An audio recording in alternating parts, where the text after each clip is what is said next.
Hello. So this is the second episode of the Interviews Around the House series of episodes that I recorded with Josh Mallerman. And since this is a different type of episode than what I typically do, I figured I'd give you a little bit of a different introduction than usual. So if you watched the original episode, you know that I recently spent some time hanging out with Josh Mallerman. And in that time, I did a bunch of recording to capture just random conversation. The driving factor of this visit was to talk about his upcoming book, Incidents Around the House, hence the cheeky title, Interviews Around the House.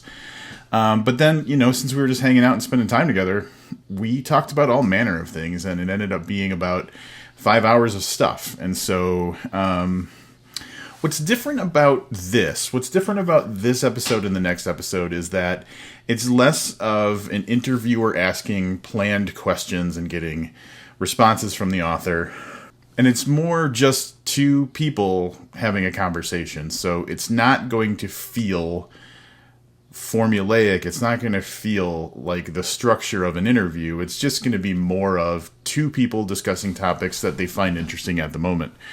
That can be good and bad. So the good side of it is it's very natural. It's very real. It's getting to the core of a feeling that maybe we don't always have the ability to get to when we're going through a planned interview. But some of it might not be that exciting. Some of it might be so personal to me and Josh that you don't find it super interesting. For the sake of just kind of capturing everything, though, I'm sharing as much of it as I really could. I didn't really do much cuts to take things out of this. That being said, for this episode, Interviews Around the House Part 2, the things you can kind of expect to hear. First of all, this was recorded just me and Josh were talking about some stuff, and I got inspired to capture what we were talking about, so I pulled out my phone, and I just used the voice memos app, and we had some drinks, so probably we were feeling a little bit rowdy and enthusiastic. We were talking about the idea of the role of an archivist, or it came from the general concept of like super fandom and people having a really deep knowledge of the body of work of an artist, and then going into the importance of capturing the creative process and having a historical look at the other things outside of the art itself. So that's kind of the idea that we were excited about. The conversation went on for about an hour or so, and you're going to get most of that. I don't really think I made much cuts here. Yeah, it was just fun to have a weird, unexpected conversation about how important it is to capture the creative process. And in the course of doing that, I inspired Josh to have just the worst idea ever, which is to make his 41st book be a collection of correspondence between him and his film manager. So that's also part of it. It was a fun conversation. It happened in the middle of the night, and it was just, we were so enthusiastic about this topic that I think it might be interesting to listen to. Apologies if it's not your thing, but it was a lot of fun, and I look back on it fondly, and hopefully you'll find some interest in it as well. So when I was talking to Paul and super fandom came up, one of the things that he brought up, which I thought was really interesting, was collected papers, like correspondence and other papers and stuff like that. Definitely. And how weird that might be in a modern era where it's all emails and stuff like that. It might not have the same vibe as... It won't. I feel like there was unless someone was conscious of it, I feel like there was a artistry to the letter writing. Like Lovecraft's letters are, as bizarrely revealing as they are also like artistically done. Hunter Thompson's letters are better than his books. Yeah, they're the most exciting freaking thing ever. Shirley Jackson's letters are unbelievable. Yeah, there seem to be almost an intentional cool or style or intellectualism to letters. Like more intentionality. Way more. It would take an extremely odd person or extremely unique person in this day and age to approach emails that way. Right. Probably because of how accessible it is, right? Because you can just write, yeah, sounds awesome, and respond. Yep. But with a letter, you're like, I am cool. sending a letter that won't get here for 2 weeks or a week or whatever. So I'm going to give a review of the book I read. I'm going to be explaining where I'm at philosophically in life. Can you imagine doing that in an email? Dearest Ryan, to Ryan Lewis. No, because what happens. Dearest Ryan, I am currently struggling with the meaning of the newest novel. And it makes me wonder of all my years together, where I probably just like had that conversation with him on the phone that night. So the email is just like, thanks, got it. And then it tears away all the... By the way, they finally took down the tree in the backyard. Like, you're not going to get that stuff. Yeah, totally. That's a great one. Yeah. Because there's not a continuance of back and forth correspondence and stuff like that. Yeah. The nuance of it is gone in like an electronic communication. You can just be LOL cool or whatever. Oh, here's the thing I was going to say. When I decide the email I'm going to send is important, I need to think about what I'm writing. That email probably never gets written. Right. It just gets pushed off until it's like, oh, well, I'll just call them. Yeah. Or whatever. Yeah. So, there's an intentionality to that type of thing. But, so I guess this is an interesting thing. Do you have notebooks and stuff where you keep track of the progress of a novel or anything like that? Because I know that even when I'm creating podcasts and stuff, my notes about the book I read, I usually handwrite those. Like my questions that I'm thinking of answering. No, I don't have that. The closest thing that I would have to what we're talking about is when I lived in New York, I was writing letters, and I have all those in that crate. By the way, we're on 3 crates now. Yeah, first living on like writing letters, literally typing on a typewriter, letters to friends. We didn't have email or, and we also didn't, we did eventually have a brother word processor, which was super exciting. But anyway, the point is, no, nothing like that. I mean, that documentary that you just watched would be like the closest thing that I have to thoughts on the process or whatever. Right. But yeah, that's so crazy. You don't really think about how much of the in-between is lost now that it's a phone call.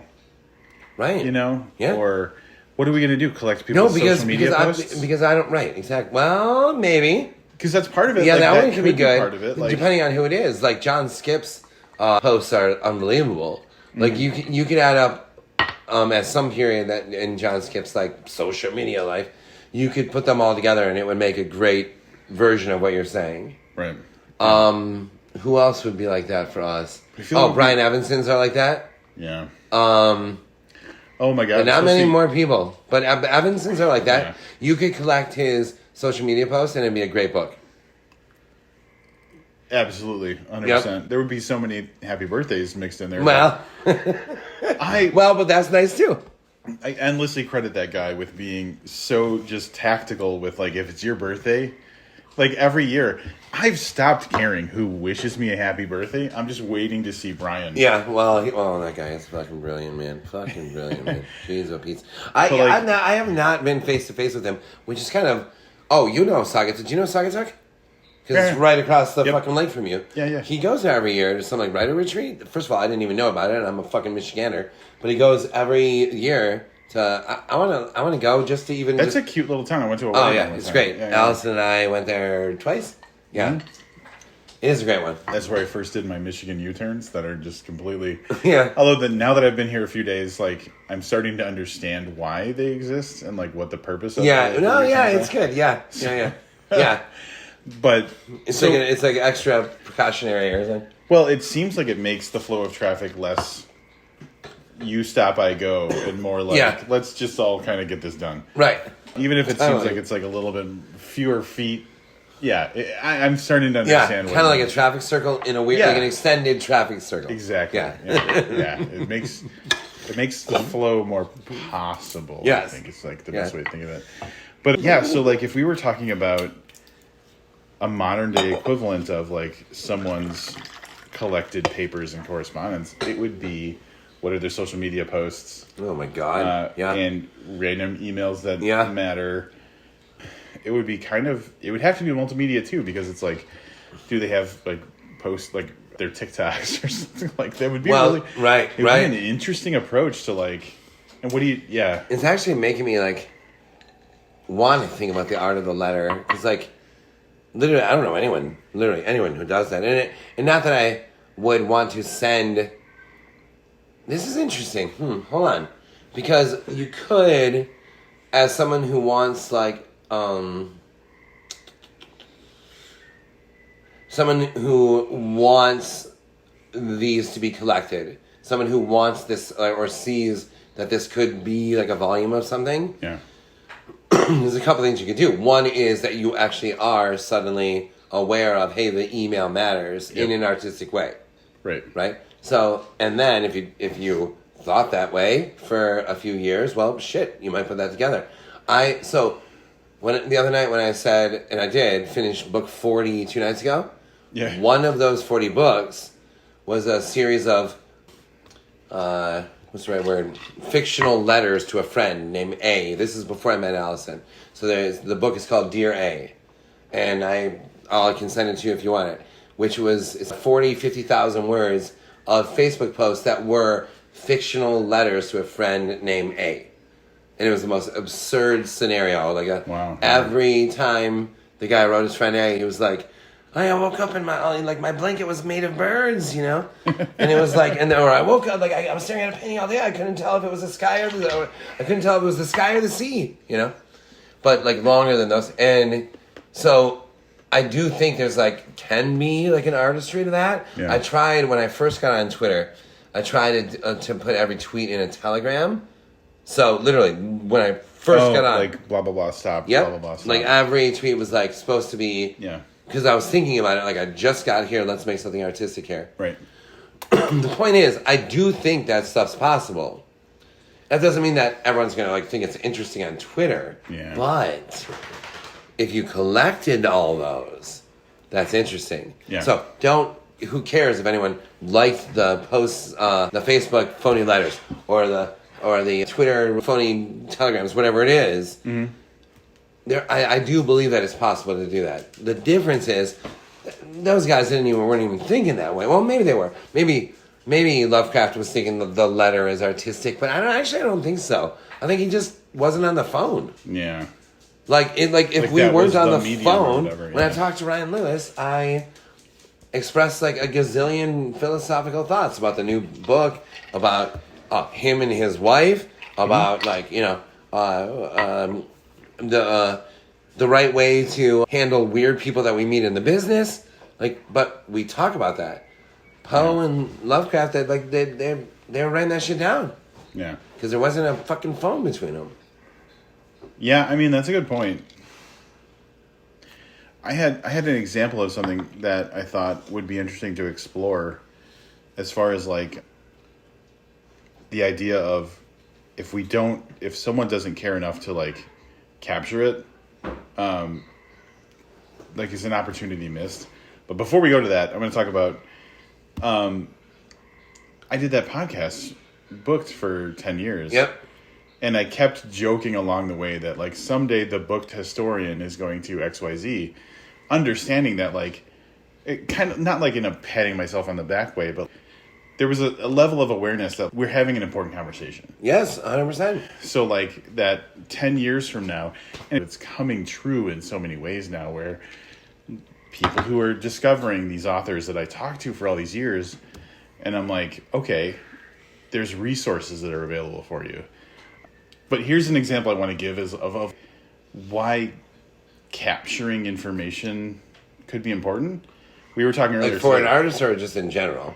For people who care about the books and stuff like that. Yeah, okay. Or for the artist too. Well, no, I meant for the people who care about the artist. Yes. Right, yeah. right, yeah. And then when I say what it is, you'll totally get what I mean. You talked earlier today, and it was not when we were recording, about being in that anthology that takes place in the world of The Stand. Yeah. Which is unprecedented, right? But no one, to my knowledge, is documenting the process of this thing being made. Right. But how fucking interesting would it be to see that process? No, 100%. 100%. Especially the doc we just watched.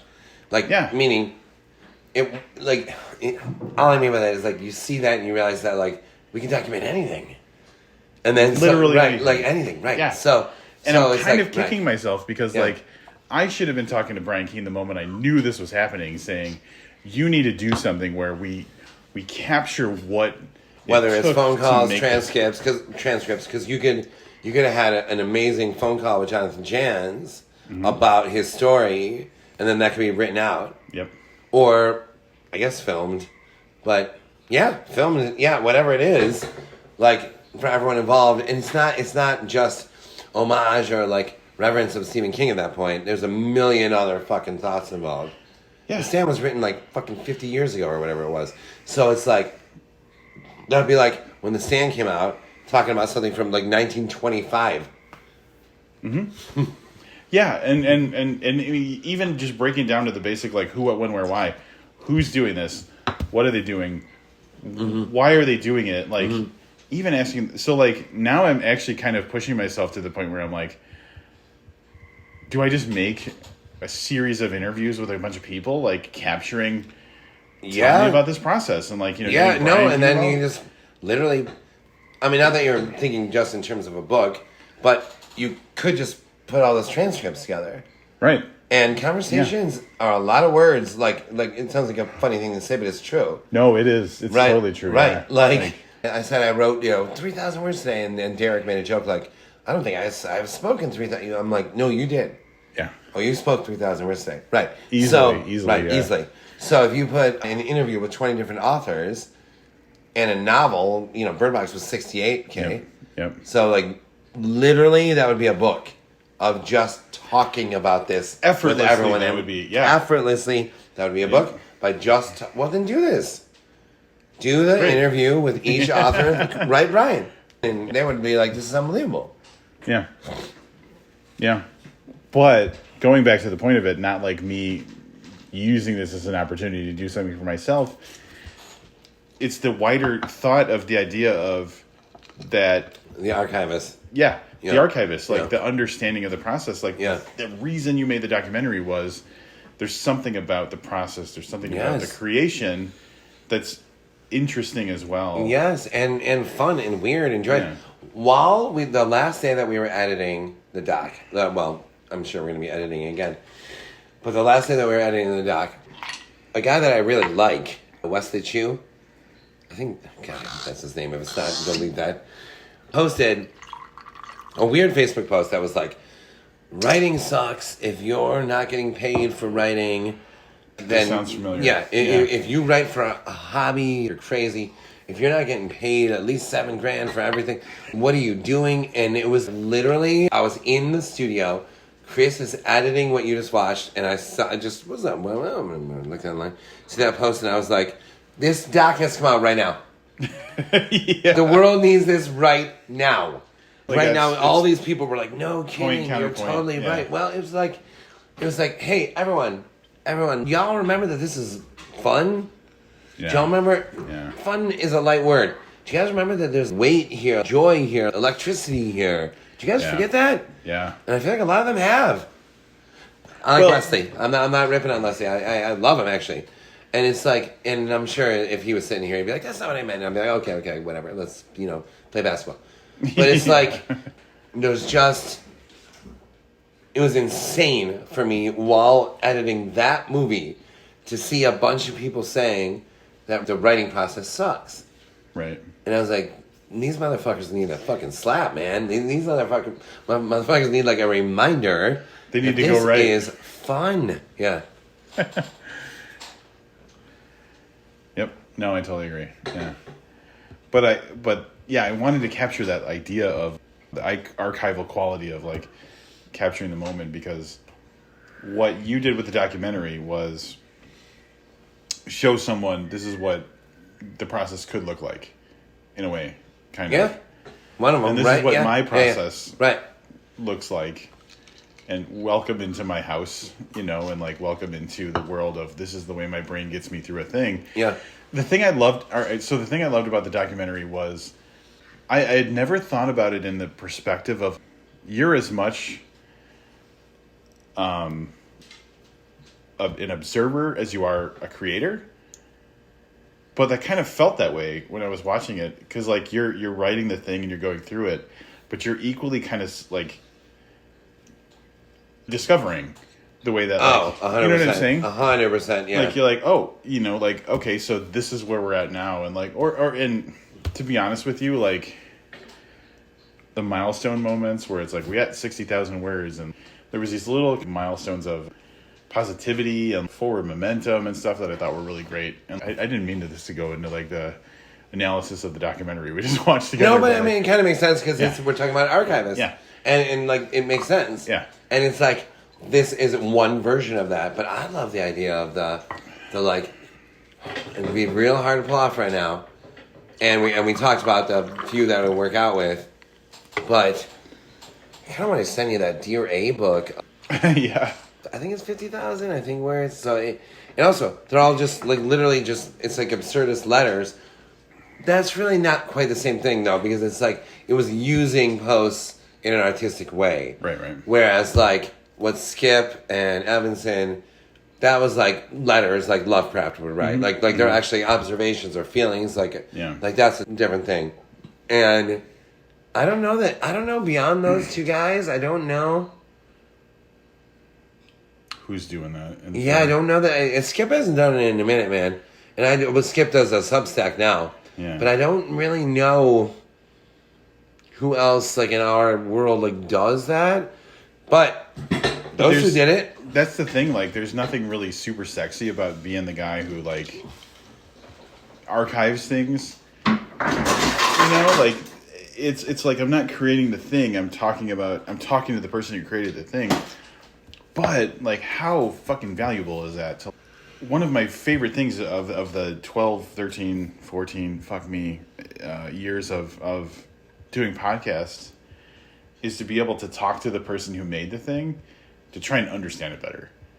Like, That's the only thing I care about. Like, reviewing books is stupid because reading a book is subjective. But learning from you, am I right about the thing I felt about this? Like, there's something about capturing that moment of like the creator saying, oh, by the way, this thing that you never would have thought of brought me to the moment where I'm writing this thing. Those are the things that I think are really impactful, right? Does that make sense? Yes. I feel like in a way that the documentary still keeps those things opaque a little bit, because it's like if you read the book that was written in that period, you'd be like, wait a minute, this is like a legit, like, serious book. Yeah. And the doc feels more like funny, joyful, at times heavy, whatever it is. It feels like a journey or like a fun journey. Yeah. But that book is like serious. Right. And like kind of like freaky, and you know. So if you read It Tolls for Thee, you'd be like, shit, was that a good document? Not whether it was a good documentary, but was it a good document of this book? I don't know. Yeah. So my point is, if what you're into is, you know, learning more about like what's I right about this or the process or this kind of thing, I'm not for as much as it says to be that it is. It you know, pretends or says that it's like this is the process. I'm not there's opacity or opacity, I don't know how to say it, is in that documentary. It's like, actually, I don't really know exactly what is this guy writing. Yeah. Because it's not, you know, written out like Carpenter's Farm was like put out live, whatever. Yeah. So it's like, in other words, I'm not sure what would be the shortest line to there. Probably fucking conversation. Yeah. Well, that makes me think about, I was interviewing a dude named Adam Godfrey. He wrote a novella called Narcissus, and you know, like drawing on the whole like the guy gazing into the pond and all that kind of stuff, but like he had like a modern horror take on it, and it was a fun, quick novella, and I had him on the podcast and talking about the inspiration, like where did the idea come from. He was like, I was listening to a Marilyn Manson song. Never in my life would I have thought this guy probably got this from a Marilyn Manson song, but knowing that is interesting. You know what I'm saying?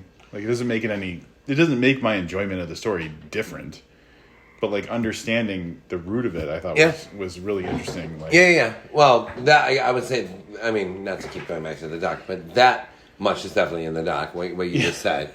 But like, you're right. But it's like, I'm still stuck on the care for the correspondence, like right. The care for that, and like Ryan Lewis and I have talked an average of 5 days a week for 15 fucking years, and the things that we have talked about are all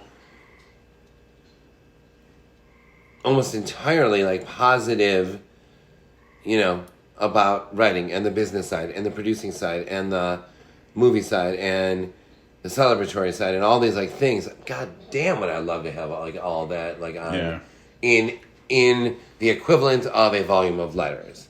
Right. Yep. And it doesn't mean they would be as well written. We were just talking, but the sentiments I would love. Oh my God! But who has the forethought this to is do a that? brilliant idea. Yeah. Like think about this. Think about if like Anne Rice or Stephen King or anyone that we love somehow had a transcript of all their conversations with their manager. Yeah. And it was like a 300-page like. Are you fucking kidding me? How badly would you want to read that? Right, and that's the thing. Like, that's the thing. Like, so how do I get that with Ryan? Yeah. Like, do I need some, like, dictaphone thing? Yeah, I don't know. Yeah. Huh. Yep. You ever read that Kerouac book? I think it's called Visions of Cody. I'm going to tell you right now that I've never been a Jack Kerouac fan. You're not? No. Like, for why? Something about Kerouac. So I've read 2 Kerouac books. I read On the Road, because everybody's read On the Road. And then I read... Dharma Bums. Yes, that's exactly the next one I read. Yeah. And I was like, this guy is just trying to copy everybody else's life. He cannot have an original kind of like experience. There was something about him that made me feel like... Like trying to copy like some sort of like outlawish... Maybe. Well, no, like... And it's been so long... specific. It's been so long since I read those books that I can't really back up my argument. So apologies to anybody who's listening to this who's a Kerouac fan. But, like, I've always had the feeling that, like, he saw someone doing a thing, and he's like, I want to do that thing, too. But that's not like, so bad. Of the books that I went through, I'm like, where's Kerouac in Kerouac? Is the kind of feeling, like, well, that's that I had. I feel like if you said that to him, he'd probably start crying and be like, I don't know either. Like, seriously, I think he probably would. So I've never been... Okay. Yeah. Visions of Cody has a section called The Tape. This is Ginsberg. So I've always been a Ginsberg guy. Oh, I love... That's Ginsberg? What is it? That's... I mean, if you look up the cover of any of his poetry albums, that's the Buddhist symbol that he puts on all of his poetry. Oh, really? Yeah. Yeah, Ginsberg is like, dude. Like, next level, dude. And the fucking, like, leader of getting them published and, like, the leader of, like, the brains behind the operation. My friend, you are touching on something so important to me. Yeah. Because, like, I've read biographies of Ginsberg where it's like, oh, if it weren't for Ginsberg, who, like, people saw... You would literally have never heard of Kerouac. Yeah. People saw his genius, and they gave him, like, NEA grants, and they gave him, like... And he built his own momentum, and what he did was, he's like...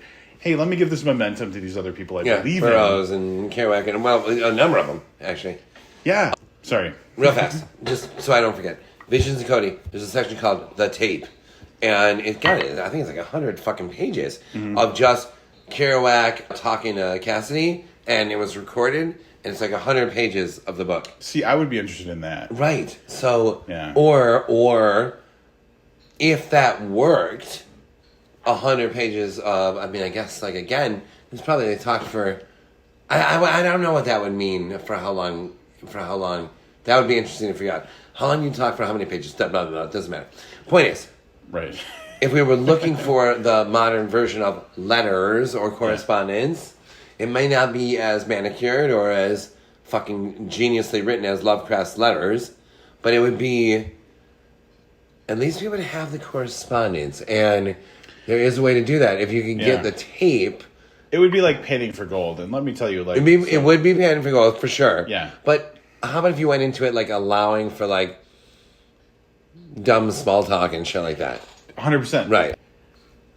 I feel like... So, I'm going to go back to my Paul Tremblay interview that I did recently. Hour and a half. I loved the whole hour and a half. There was this one moment where he said, I read to be who I am. And, like, that blew my mind that he said that, because he was just talking about how, like, how important reading was to him and experiencing stories. And he just boiled it down to, I read to be who I am. And I was like, I don't fucking care how the rest of this conversation goes, because that was huge. Well, right? Then, okay, so can't you then surround that with small talk, or not small talk, but less talk, or whatever, not even less. Like, again, I keep coming back to me and Ryan Lewis. I'm kind of like real stuck on this idea now of like... I'm going to make you obsessed with just capturing every moment of everything you say. Well, because to have... just even... It opens with like, hey, tomorrow, 10 a.m., we're meeting with Paramount to pitch Dandy. Mm-hmm. Like, imagine that's the first line of the book. And then it's like, oh boy, I'm sold. Right, I'm ready right, to, exactly. I'm right. ready to keep going. Oh boy, who are you meeting with? So wait, what do they do? Like, what? How does it work? So they work at like development, like develop like the script or this and that. Oh shit. Okay, all right, my man. Okay, all right, here we go. Eyes crossed, fingers crossed. All right, bye. That's a genius opening chapter. Beautiful. I know, right. And so, man. Oh man, I planted just a horrible seed good. of like you wanting to capture every word with Ryan of life. All of a sudden, with Ryan. Well, no, my God, I would love one with Allison too. I mean, how long have we been talking? I mean, 2 days, but like 29 minutes so far. And then so almost 2 hours total, right? That's on top of the hour and a half earlier, and then like the 15 minutes yesterday. Yeah. So, I mean, again, I don't know how that translates to pages. Yeah. But even this would be like a lengthy document. Yeah. And we've only spent a couple days together. Imagine a week together or talking every day for a month. Reverse engineer it. How many hours is Bird Box? I think it was 6. How many pages? 200 68,000 words, 280 pages. So there you go. Like, so you have to imagine that 280 pages is probably about whatever you said, 6 hours and something. Oh, right. Good point. Excuse me. And I don't think we touch it. I mean, I think you can. I think you can like excise stuff if like, and not like offensive stuff. That's not what I mean. You can get rid of shit if it was like, oh my God, we were like talking about like no, that would be good too. Like, what's the highest roller coaster you ever went on? Or that he loves tennis. Like, that's fun. It's right. Fun because like this is an author talking to his man, dude. Yep. Because like if you go into 41, this is book 41. Oh, shit. Holy shit, I'm running around right now. You can just get him on the call, like dude. Actually, it's only 7:41 there. Right. So Ryan, while you're oh my God, okay, he's gonna be like, Josh, go to bed. Get this crazy man out of your house. I will acknowledge that Ryan has had a huge impact on a lot of the writers that I know. In a very positive way. I feel like I need to thank Ryan for so many of the books that I've read. Like Eric? Eric, Michael David Wilson. Yeah. Max. Yeah, Max Booth. Yeah. You, especially. Oh, my God. Yeah. I mean, none of this happens without Ryan. Hold on, Ryan Lewis. I'm trying to figure this out, and I can't figure this out. Hold on. How do I send him a voice message? So, like this, maybe... Are you just trying to record a voice memo? Like, yeah, I don't feel like typing this out right now. So, hold on. You can't, it's eating my finger. Yo. No, but that didn't work. Yo. Ryan. I'm doing this on voice to text. So it's insane. But I have a great idea for book 41. And the idea is that it's just a transcript of you and me talking for fucking 75,000 words.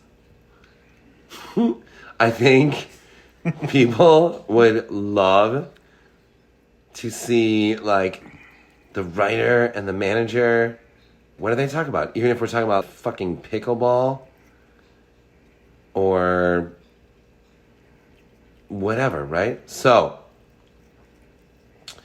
I know you're a shy guy, but is there a way, like, think about this as, like, half documentary, half beatnik. I guess that's full. Can I add a third half? I just said that. He's going to be like, who the hell have you been talking to? Yeah, I know. He's about to be like, dude, go to bed. Whatever bad influence you've let into your house, please evict them immediately. This is unbelievable. Yo, Ryan, I'm doing this on voice to text, so it's insane, but I have a great idea for book 41, and the idea is that it's just a transcript of you and me talking for fucking 75,000 words. I think people would love to see like the writer and the manager, like, what are they talking about? We're talking about like fucking pickleball or whatever. It sounds so absurd when you read it out. Or whatever, right? So I know you're a shy guy, but is there a way I think about this like documentary have Beatnik? I guess that's full can. I have a third half. Fuck, dude. No. I'm gonna have to call him tomorrow. Oh, it's beautiful. That is so good. That might be the best text I've ever sent Ryan Lewis. Right now, he's like at dinner with his wife. He's like, it's gonna be like, I love Josh, but sometimes, and that's gonna be the whole sentence. but I do love this idea. Like the idea. What's the modern letter? Yeah. I don't think the modern letter is the email. I think it's the conversation, the phone call. Yeah. Yeah, and like the conversation we're having, like the podcast is closer to the modern letter than the email. Yeah. 'Cause the email's like, got it, but the conversation isn't that. Right. Yeah. Yeah. Yeah, and I this all comes going back to like where we're coming from here. I'm just letting your cat eat my finger while we talk. Delphini, just bite down. this is the sleeper cat in the house. Like meaning not sleeper like falls asleep, but like you've been here for 2 days and all of a sudden, wait, what's this one? And this one comes Suddenly out. this one comes to Yeah, life. Delphini is awesome. Hey, Delphini, buddy. Well, I you love seem like you. a sweet cat who likes to Yeah, bite she fingers. is sweet. Hi, Delphini, buddy. Oh, I forgot what I was going to say. It Hey, was good. buddy. Yeah, bite my thumb too. That's fine. Well, yeah, this all comes. Ryan should just write me back. No. I mean, valid. No, not really, though. I do, like, I've never seen that before. I think we have seen, have we? Like, correspondence between, like an artist and a manager? Because I will say, in the horror scene, my relationship with Ryan, there's no other thing like that in the horror scene. Yeah. Right. Yeah. So, to have that documented is fucking awesome. Right. Yeah. Yeah. Maybe the pitch was a little off. Love. Maybe the pitch was I'll talk to him tomorrow. not perfect. Like, Ryan, here's what I really was thinking.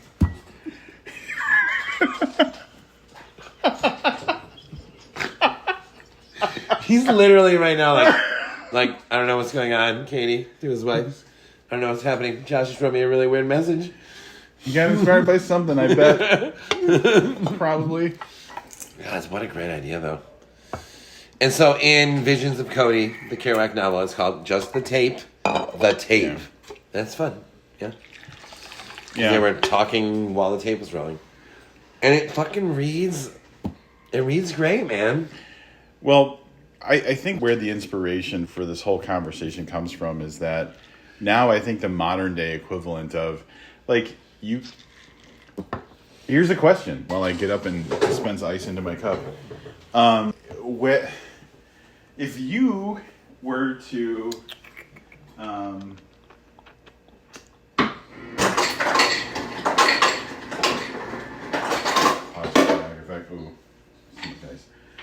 If you were to...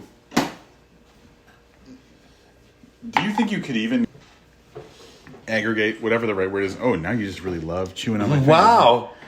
Like, you went right to it. Oh, this is the best finger you've ever chewed on. I feel like we've reached Grizzly Bear status, by the way. I know, yeah, we're pretty much there. I think we're We have approached Grizzly Bear. I've directed 2 movies now. Yes! Oh, fantastic. Yes! If you were to try to gather together all of your podcast appearances, Ooh. like, how difficult would that be? No, it wouldn't. Like, It would, I guess, yeah. You mean, like, literally all of them? Or enough to fill a book? All of them. Because I'm thinking in terms of book right now. So you're thinking in terms of archive. Like archival, right? Here, I got you something. Yeah, I know. Yeah. I mean, don't. Delphini walks in liquor all day. No. Delphini doesn't realize how much. No, Mom. Really? You just like took my seat? This is the energy I like from cats, by the way, where it's just like, this is my world rules, that you happen to be existing in. Yeah. I love this one. Yeah. Your energy is just perfect. I love all of them, man. It's almost overwhelming. I'm going to chew on you. I'm going to let you pet you. I'm gonna pour out your expensive liquor. It's not expensive. Delphini. I like that she just kind of showed up suddenly. Yeah. But because I think that's part of it. If you've done... It's been 10 years since Bird Box came out. 10 years since Bird Box. Which, by the way, I just want to point this out and keep in mind what you were saying. Just to that. Oh yeah. Oh, I hate Delphini. Oh, stop it. But I've made a conscious effort not to point that out for some reason. I don't want to be like, you know what? I know why I'm doing that. It's because of incidents. I don't want this moment to be like, hey, Bird Box has been out for 10 years. I want this moment to be like, hey, there's a new fucking badass book. Right. Incidents. Yeah. That's fair. And there's some severe momentum to that. Not like just in an artistic way. It's like, it's been 10 years since Bird Box came out. Also, it's been fucking 18 years since I wrote it. Since you wrote it. Here's what I'll say. This is wisdom. Sorry about that. This is wisdom from Shiloh that I think that you could benefit from. Two things can be true. It can be the 10-year anniversary of Bird Box, and incidents can come out. She's right. You're right. Yep. 100%. You're right. Yep. I like that she's not even here, and I'm like, she's right. She's right. She didn't even weigh in on the topic, and she's the one who's right in this situation. She's right. That's like Allison, too. I brought that up. Oh, you saw me in the documentary say some of the things that I told you. Yeah. About Allison. The person's going to treat you. Yep. Yeah.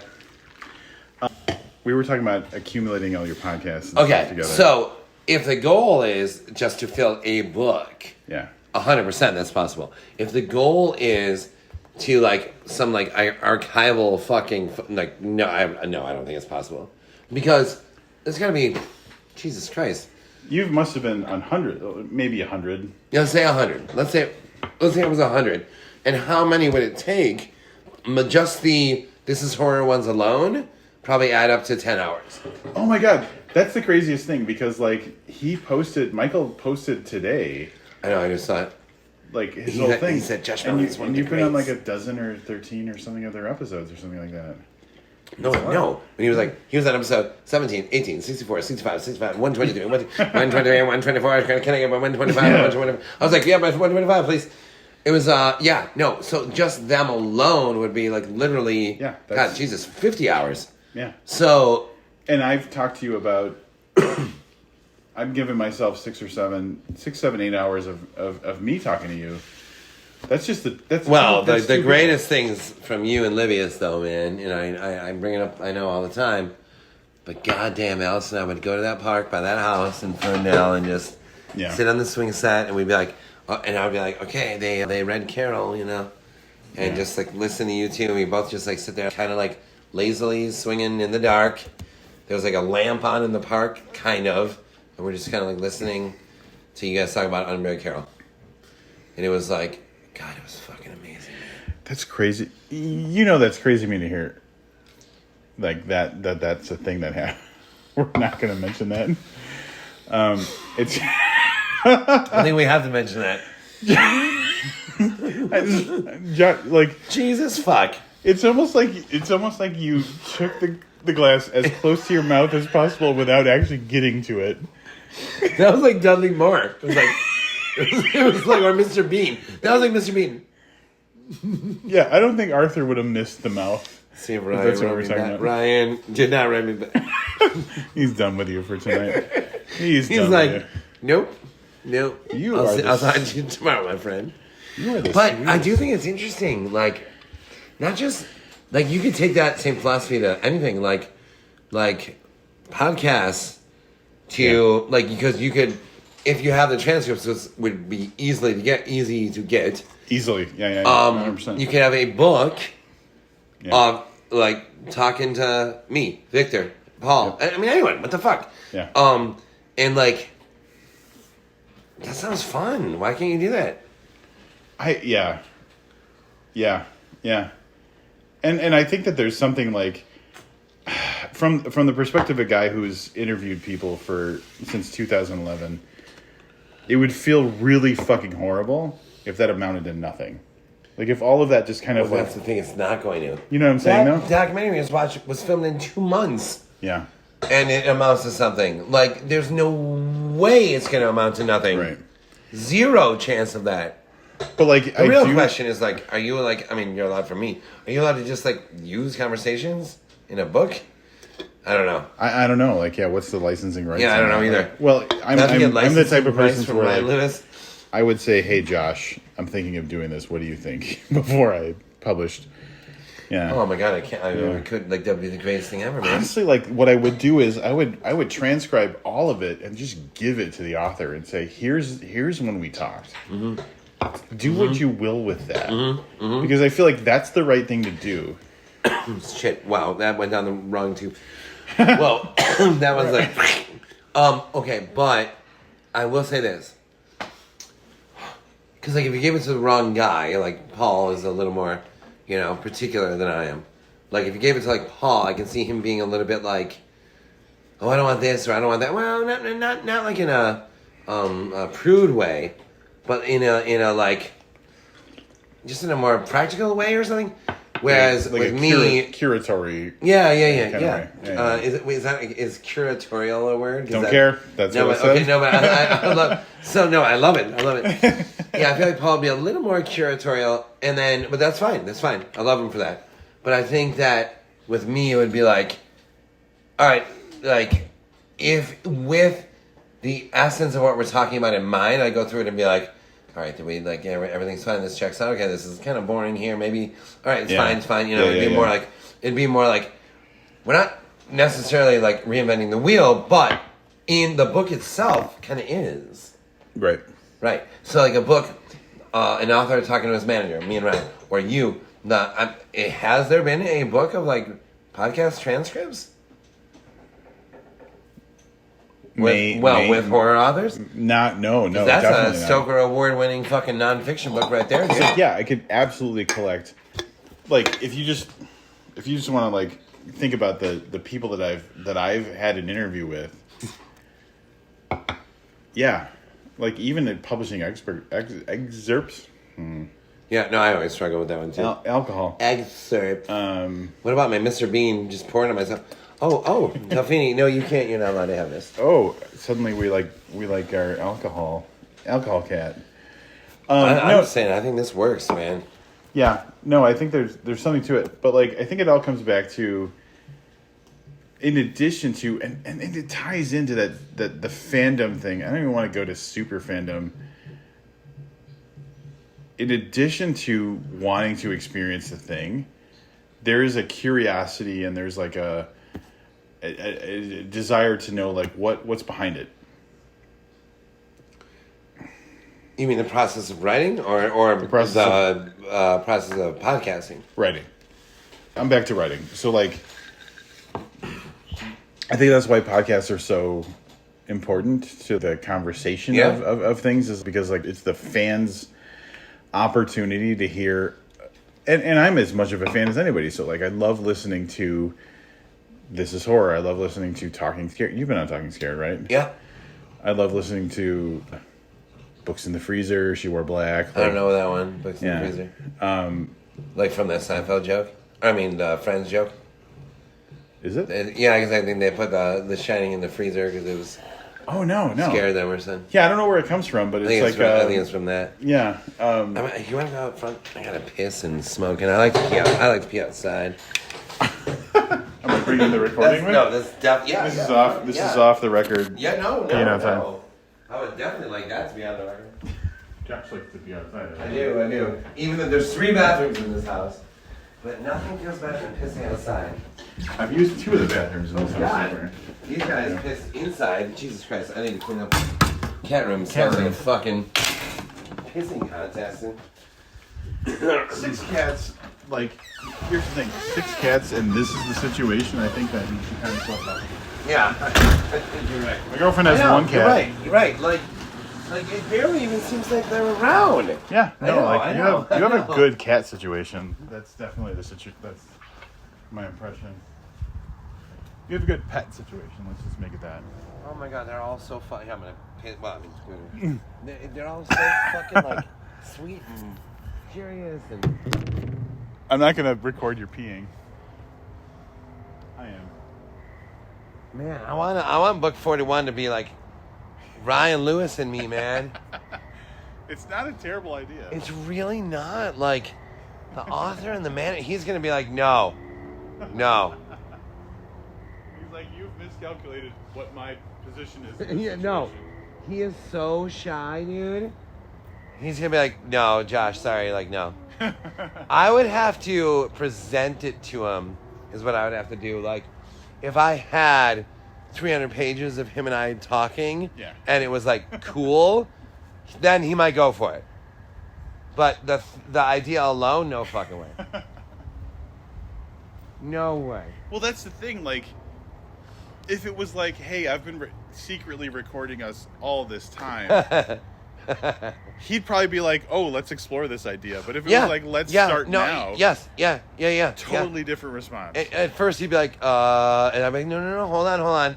I'm sending it to you. Yeah. Yeah. And he would, like, read it and be like, this is pretty sweet, dude. He'd be like, oh, I get it. Yeah, He'd be definitely. like, I get it. Yep, definitely. That's the difference. Yep. No, that's the greatest thing about Ryan Lewis is that, like, my God, man. He's, like, such a practical thinker in a really, really interesting way. Like, not like in no way a boring way. Like, he's a practical thinker that wholly understands adventure, elasticity, extending yourself, recreation of the artist, like understands all those things, and also is like a practical thinker. So, but what he thinks is impractical, and this is why it's such a great relationship, is repeating yourself. Yeah. So, you write Bird Box. You would think a practical thinker would be like, well, we need another apocalyptic, But no, he understands. No, that's the last thing you need.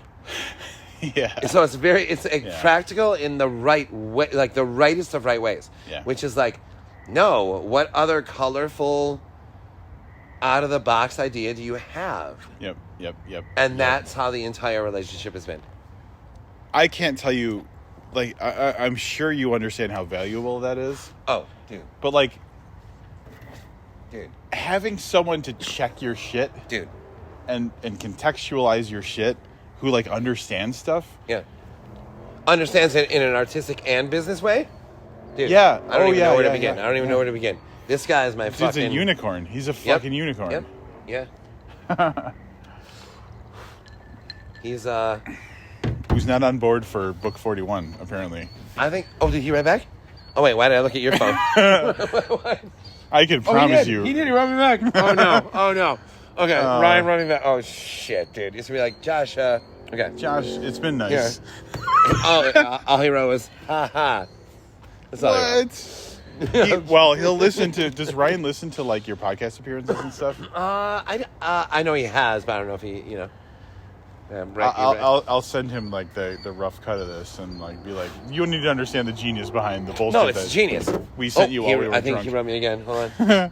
No, it wasn't him. So, yeah, no, he wrote back like, haha, But book 41 should just be a transcript of his and my talks about like, okay, so we have a meeting for Daphne today, Which, by the way, Daphne, the film side, is set up. So is Incidents Around the House, I told you. So are some other things. So are a lot of other things. One of my favorite books of mine, Pest. Yeah, a script has been written. It hasn't come out yet, the book. The script has been written. That one's, there's a ton of stuff. Nice. Yeah.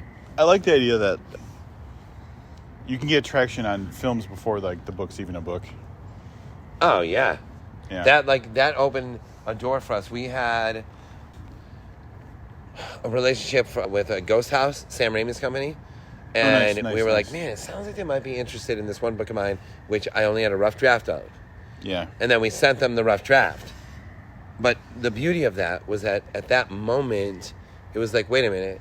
So, and then we ended up having a bunch of meetings about this book. The beauty of that was like, wait a minute, we could talk about the books that aren't published? That's a whole different world. Like, right. That had to kick a door open for you. It did. It kicked, psychologically, it kicked the door open. Because we were talking to this guy and we're like, oh, well, and then we were both like, afterwards, we're like, what about marbles? And we're like, yeah, but I can't rewrite Marbles right now. It's going to take, like fucking months to do it. And they're like, let's just send him as is. And we're like, shit. Okay, so we sent him Marbles as is, which is one of my favorite ones.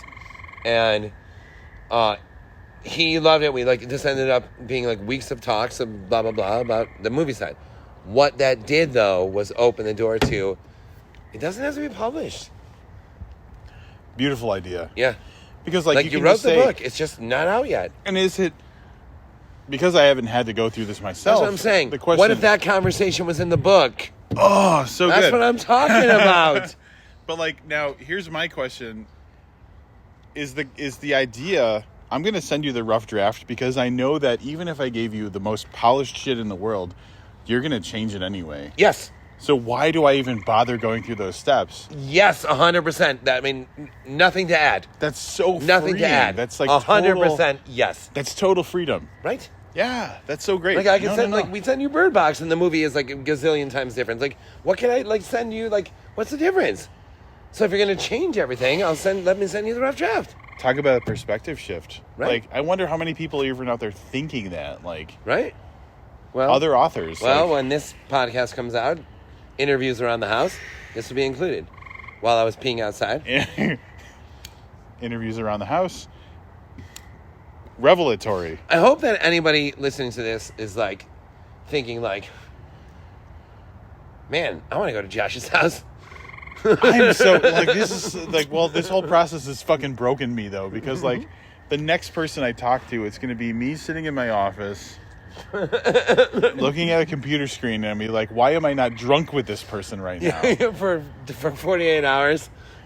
and kicking but ass also at pool I and watching documentary. Oh, and Grizzly Bear's coming up. Oh man, we're gonna watch Grizzly Bear. Oh yeah, we are. I hope you understand too. An hour long. There's no way I'm ever interviewing you online again. Yeah, I don't think I'm fucking driving to Michigan every time you come out with a book. I would also love to come to your place. That sounds fun. Yeah. Yeah. I think you'd like it. We'll have little fires. No, on it the lake. sounds amazing. Yeah. It'll be chill. I'd love to meet Shiloh and Alice and I come out and 50 bottles of liquor. We actually could spend the night at your house when we go to Evenson if you don't mind. It's a really long drive. It's a really long drive. From Evenson? Yeah, it would not be. It's 30, 40 minutes. It'd be at least an hour. From Evenson? Yeah. Isn't Evenson just north of the city? Am I thinking about it wrong? 40 minutes, 40, 45. Evanston's 40 minutes north of the city? No. I'm sorry, from where my place is. No. But, so you're 40 minutes from Evenson? Yeah. Wow. Oh, so you're west. I'm west. Well, a northwest. lot. I'm west a lot. Yeah. You're west a lot. Okay. She's so you're place. In Illinois. You're not in Chicago. You are in Illinois. I'm in the country. Okay. But Shiloh would be from Evanston. You could get there in 20 minutes. Evanston is just north of the city. Am I wrong? Evanston is the first city north of Chicago. Right. Yeah. So right, and then Wisconsin's 50 miles or an hour north of there or something. An hour north. Yeah. Okay. Yeah, but going to my place would be you got done with your thing and you're like, let's drive for 45 minutes before we. Yeah, that's not gonna happen. Right, you're right. Yeah. I would love it more than you could possibly understand. But her brother lives in Grand Rapids, which is halfway, in a way. Oh, great! Yeah, that's cool. So I think we're probably gonna stay at his house on the way out, or just drive. I don't know. Fucking whatever. In a pinch, you can stay at Shiloh's place. All right, sweet. But she's got kids and no spare actual bedrooms. Kids. No spare bedrooms. So. Well.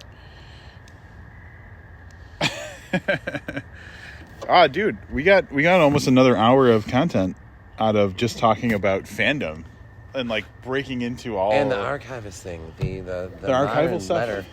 Unfortunately, the modern letter is the fucking phone call. It's not the email. It's not the fucking email. Yeah. Because nobody emails are hey, sounds amazing, thrilling, But the phone call is in depth. In other words, the things that Lovecraft wanted to say to someone in a phone call, he wrote in a letter. Yep.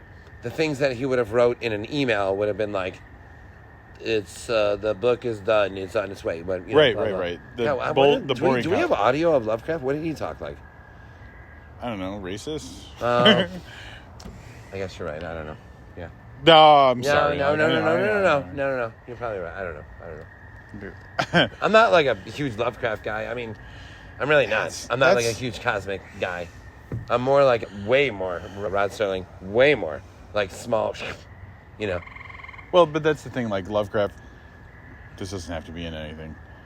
But Lovecraft is undeniably made a massive, like, unimaginable, like, impact on what horror is today. Mm-hmm. He created an entire section of what horror is. Mm. But oh my God, Rod Serling is in my Mount Rushmore. I would say my Mount Rushmore of horror, just to have fun right now with us, is Poe, Rod Serling, Vincent Price, and Stephen King. Yeah. That's pretty good. I think most people include Shirley Jackson, but I would take Vincent Price over Shirley Jackson, yeah. Well, you're going over different, like, mediums and stuff. Yes. Yeah. That totally makes sense. I'm going to tell you something about me that's boring, but you don't have a choice. You're going to hear this. When I was living in Vermont, I was working for this school, I think I mentioned earlier when we weren't recording. And the building I worked in human resources, which was in this building right here. And then next to it was another building. And it's the building that fucking Rudyard Kipling wrote The Jungle Book in. Oh, wait, what? Wait, yeah. Is he from Chicago? No, this was in Vermont. Oh, in Vermont. I'm sorry. So he wrote The Jungle Book? No, but... in the finance building of the school that I worked for. He lived in New England? Yeah. When he wrote The Jungle Book... He's another New Englander? I know! It's fucking like... it's like one of those things. It's like, man... I know. Give the Midwest... Fuck New England. Include that in the fucking podcast, please. Fuck New England. I said it really loud. Fuck New Englanders, man. God damn, they're surrounded by each other. You know who I'm on an island. Well, Kathy Koch is a pretty goddamn good one to have around. Oh, you know who else is from here? Legati. Thomas Legati. Oh yeah, suburban Detroit. Like from right. Oh, you know who else is from here? Huh. Like lived in Franklin. Sam Raimi and Bruce Campbell. Fuck you. Yeah, no. I knew that. Yeah. I knew that. So we got some fucking real good ones. Is that why here. If Chins Could Kill was on your shelf? I saw that. Yeah, and Watching Evil Dead is extra. The nonfiction book is extra fucking special. Is like I'm talking. They are from 4 miles that way. Get the fuck out of here. No. Oh my God. Where they were born and raised. Yes, like 4 miles. I've read the whole way. thing. Like, hey, we want to make Evil Dead. I'm asking my dad's dentist friend. If we can pull it off before the thing tomorrow, because it's the opposite direction. But the Evil Dead building is in Ferndale, where I should have fucking taken you there. It's like a mile from Chad's house. Oh, no kidding. But I mean, it didn't take long to get to Chad's house. We can go tomorrow. But the only problem is the incidence reading is the opposite way. But so what? Maybe we go see the Evil Dead building in the morning, get coffee, get like a bagel whatever. or something, and then fucking go out to the incidence reading. And if you want to be there for it, great. I want to be there for the reading, I think. Okay, you do? Nice. Okay. And then, you head home after? Yeah. Okay, so then... that's fine? You're fine with that? Fucking, I'm here. I want to get as much as I can out of this. Okay. So, I would even say you should record that shit. The whole reading? Or just whatever you feel like recording, because to add that to this, imagine... Oh, I could pick pieces out of it or whatever. Right, exactly. Imagine, here's what I was thinking. Going through the rehearsal. Because I knew this was, unconventional, the idea I had was, I'm going to edit all this banana shit together, send it to you, give you final edit, so that you can say, oh, I don't know if this makes sense. You know what I'm saying? Yeah. And then, I would cut out the stuff you didn't want. So, I can... There's not that much that I wouldn't want. I know, just get everything. Just get everything. No. I think that would be a good idea. But, I didn't realize how those guys were so close to this area. No, I know. No, it's one of the greatest, dude. Have you met any of them? Bruce Campbell? I met Ted Raimi because I went to see a friend of mine. Ted Raimi, yes. I went to see a friend of mine DJ at this restaurant, and there was only one other person there, who was also a friend of his who I didn't realize. So there was 2 people there to watch the guy DJ. It was me and Ted Raimi. And I was like, Hold on. I was like, what's going on right now? You and Ted Raimi were the only people in the room with a DJ. Yep. And so we sat down at a table together and we ordered food and holy shit. Well, no. And that is also and that'll be like 2 doors down from the Evil Dead building. Wow. All right, let's watch Jizz the Bear. Let's fucking do it. Oh my god. Are we stopping this recording? No. No, we're not going to watch the whole Jizzly Bear with this recording. Right? Well, we should. I'm on the... I think I'm actually technically in drunk territory. If you thought the documentary was good. Wait till you see Jizzly Bear. Oh, yeah. Oh, my guys, oh my god, I know. We're right here. I know. Bob. Today, I know. I'm sorry. Hey, hello, okay. beautiful little dogs. Okay, guys. I know, it's been so hard without us. It's been... Okay, buddy. Okay. Hello, sweetheart. No, please. Hey. It's okay. I'm here. I'm here.